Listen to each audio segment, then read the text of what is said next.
அடுத்து வரும் 2 தினங்களுக்கு தமிழகம், புதுவை, காரைக்கால் பகுதிகளில் அநேக இடங்களில் மிதமான மழை பெய்யக்கூடும்.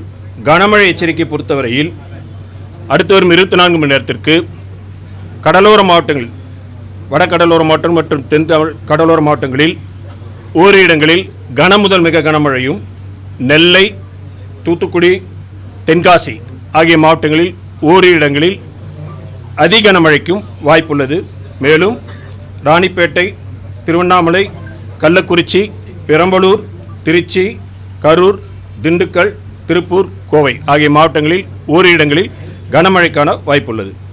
நாளை தென் தமிழக மாவட்டங்கள் மற்றும் மேற்கு தொடர்ச்சி மலையொட்டியுள்ள மாவட்டங்களில் ஓரிரு இடங்களில் கனமழைக்கான வாய்ப்புள்ளது.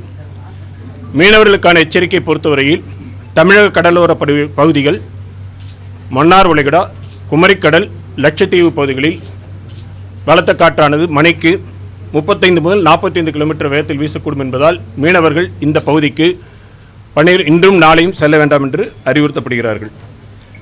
வடகிழக்கு பருவமழை பொறுத்தவரையில் கடந்த அக்டோபர் 1 முதல் இன்று வரையிலான காலகட்டத்தில் தமிழகம், புதுவை, காரைக்கால் பகுதிகளில் பதிவான மழையின் அளவு 47 சென்டிமீட்டர்.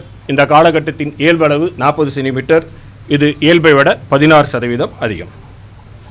தற்பொழுது 2 மணி வரை அளவில் பதிவான மழை அளவை பொறுத்த வரைக்கும் நெற்குன்றத்தில் 10 சென்டிமீட்டர், மீனம்பாக்கத்தில் 8 சென்டிமீட்டர், அண்ணா யூனிவர்சிட்டியில் 7 சென்டிமீட்டர், தரமணியில் 7 சென்டிமீட்டர், பூந்தமல்லியில் 6 centimetre, Nandanam 6 centimetre, Kolappakkam 5 centimetre, ACS medical college Poonamallee 5 centimetre. இதுவரைக்கும் பதிவானதெல்லாம் டெல்டா மாவட்டத்தில் மணல்மேட்டில், மயிலாடுதுறை மாவட்டத்தில் 11 சென்டிமீட்டர் வரை பதிவாகிறது. இது 2:30 மணி வரைக்கும் உள்ளது. தொடர்ந்து